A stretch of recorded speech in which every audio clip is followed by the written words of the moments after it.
माझा मुलगा गेला तसे भविष्यात आणखी शुभम घालवायचे नसतील तर आरोपींना मरेपर्यंत शिक्षा द्या, अशी मागणी दुःखाने गदगदलेल्या शुभम शिर्केच्या आईने व्यक्त केली। माझ्या शुभमची निर्घुणपणे खून करणारे अल्पवयीन होते हे मान्य, पण माझा मुलगाही त्यांच्याच वयाचा होताना। माझा मुलगा गेला तसे भविष्यात आणखी शुभम घालवायचे नसतील तर आरोपींना मरेपर्यंत फाशी द्या, त्यासाठी हवा तर कायदा बदला, असा टाहो मित्रांनी अपहरण करून खून केलेल्या शुभम शिर्केच्या आई वडिलांनी फोडला। ही लहान मुले एवढी क्रूर कशी झाली, त्यामुळे यामागे एखादा राजकीय नेता असण्याची शक्यता आहे, असा संशय त्यांनी व्यक्त केला। डोळ्यातून अखंड वाहणारे आसव आणि न दाबता येणारे हुंदके, शुभमच्या प्रत्येक आठवणीने व्याकुळ होणारे आईचे मन आज आक्रंदित होते। पत्रकारांपुढेच त्यांनी आपल्या भावनांना मोकळी वाट करून दिली। लहानपणापासूनच ते तो जाईपर्यंतच्या आठवणी सांगत त्यांनी आपली कैफियत पत्रकारांपुढे मांडली। यावेळी स्वतःला सावरणारे शुभमचे वडील महादेव यांची पत्नी सुनीताचा आक्रोश ऐकताना काही वेळा संयमाचा बांधा फुटला आणि त्यांच्याही डोळ्यातून अश्रुधारा वाहू लागल्या। शुभमची कॉम्प्युटर ही फॅशन होती। त्याचे शिक्षक, वर्गमित्र, सोसायटीतील कुणालाही कॉम्प्युटरची कोणतीही समस्या आली की ते शुभमकडे येत, तोही या समस्येचे निवारण करत असे। इतकी निपुणता त्याने या लहान वयात कमावलेली होती, अशी आठवण त्यांनी सांगितली। वर्गातील मुले, पालक साऱ्यांचा तो लाडका होता। त्याला दिघीतील शेतात ठेवल्याचे सांगता शोधण्यासाठी जमाव जमला, ते त्याचे प्रतीक होते असे सांगून ते म्हणाले, त्यांनी शुभम ज्या अवस्थेत पाहिला ते दृश्य अत्यंत भीषण होते। त्याला केवळ गळा दाबून वार करून त्याचा खून केला नाही, त्याच्या शरीरावरच्या आणि चेहऱ्यावरच्या खुणा त्याला तडफडून ठार केल्याचे सांगणाऱ्या होत्या, असे महादेव यांनी सांगताच माझ्या शुभमचा यात काय दोष आहे, असा टाहो त्याच्या आईने फोडला।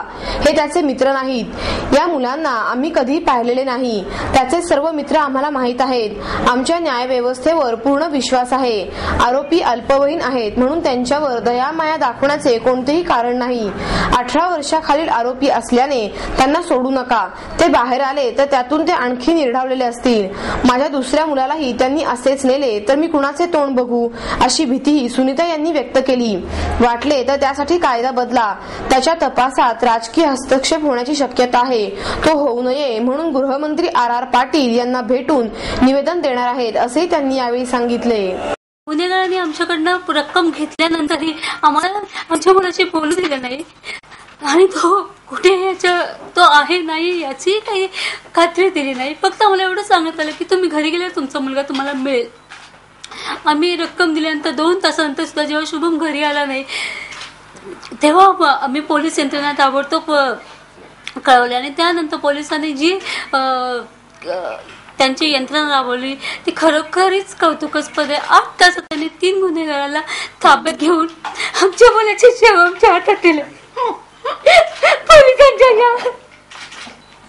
पोलिसांच्या या साहित्यामुळे आमच्या मुलाचा शेवटचा चेहरा आम्हाला व्यवस्थित दिसू शकला।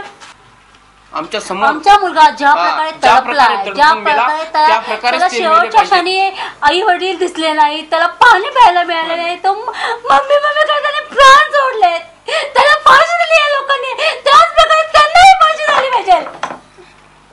अक्षरशः फाशी दिली, त्याला काय राईट्स होते माझ्या मुलाला मारण्याचे आणि मारून शांतपणे घरी जाऊन झोपतात। क्योंकि आज हमारा शुभम गया, कल कोई और शुभम नहीं जाना चाहिए। नहीं, अगर ये अंडर एज का है तो दूसरे लड़के भी सोचेंगे यार अंडर एज में छूटता है, मारेंगे, लूटेंगे, किडनैप करेंगे, तो ऐसा ही चलेगा। कल किसका दूसरा किसी का बच्चा मारेंगे ना, किडनैप करेंगे, बोल नहीं सकता किसका करेंगे। आणि त्यांचे कुटुंब उद्ध्वस्त करताना थोडाही संकोच वाटत नाही। एवढे झाल्यानंतर गुन्हेगार शांतपणे आपल्या आई वडिलांना कुटुंबात घरी जाऊन झोपतो आणि अधिक रकमेची मागणी करतो। तो अल्पवयीन गुन्हेगार असला तरी त्यांनी अल्पवयीन मुलाला मारलेले और त्यामुळे त्याला शिक्षा कठोर झाली पाहिजे। जुवेनाइल होने की वजह से, अंडर एज होने की वजह से उन्हें जितनी, लेकिन मेरा बेटा भी तो अंडर एज था, उन्होंने सोचा अंडर एज बच्चे को मारना क्यों चाहिए, पैसा लेके छोड़ भी सकते थे वो, तो उनको बाद में छोड़ेंगे। उसको एंड तक क्यों मारा और उसको कैसे मारा आपने देखा है? उसको सिर्फ गला ही नहीं दबाया है, वो अंडर एज उसको टॉर्चर करके मारा है। और कोई बच्चा टॉर्चर कर सकता है क्या? इतना टॉर्चर हमारा जो आप पुलिस स्टेशन में रिपोर्ट हमने अपने बच्चों को फूल के जैसे संभाला था। कितना तड़पा होगा वो, हाँ। उसकी तड़प हमारे आंखों के सामने दिखती है। आपको वो अल्पवयीन एज लगता है, उसका कैसा मरा वो नहीं सोच सकते। हमारे बच्चे की तड़प नहीं सोच सकते कोई, वो अल्पवयीन वो भी तो अल्पवयीन था। वो ऐसा मर कानून गया। में बदलाव लाना चाहिए, हाँ। इसे कठोर सजा मिलनी ये चाहिए। जो इंसिडेंट है उसमें पहला किडनैपिंग है, हाँ, फिर kidnap। उसके बाद मर्डर है और एक्सटॉर्शन है। आप जो रूल बोलते हैं, जो लीगली कंप्लायंस बोलते हैं, उसके हिसाब से अगर हम जाएंगे और उसको 2 साल में छोड़ेंगे तो there is a tendency that इसका भाई भी कल बोलेगा मैंने को ये तीनों को पनिश करके अंडर एज होके मैं इसमें से निकल जाऊंगा। इसका एक छोटा भाई भी है, उसके ऊपर क्या इंप्रेशन आएगा। If you want to change the society you have to put this rules aside, क्योंकि ये कोल्ड ब्लडेड मर्डर है।